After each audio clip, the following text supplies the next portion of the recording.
Ну, Росія намагається зараз продемонструвати всьому світові, що вона перетворює Чорне море, внутрішнє російське море.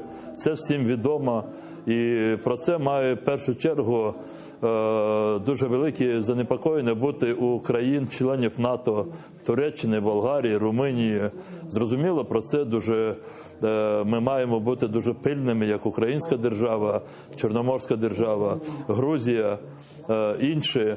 Росія зараз мілітаризує і Азовське, і Чорне море. Вона хоче якимсь чином затвердитися так, щоб ніхто більше, як їй здається, щоб більше не заходив в Чорне море військовими кораблями.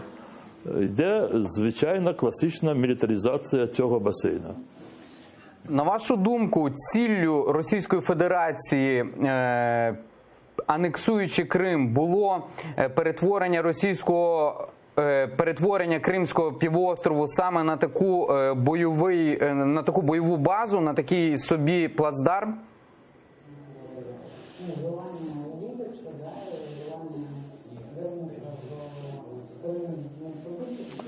Я не чув останні слова вашого запитання, але дійсно, якщо я правильно зрозумів, Росія, захоплюючи Крим, вона в першу чергу мала на увазі територію, яка буде максимально перетворена у військову таку кріпость, і звідси вона буде вже намагатися максимально здійснювати тиск на країни-членів НАТО, південного флангу НАТО.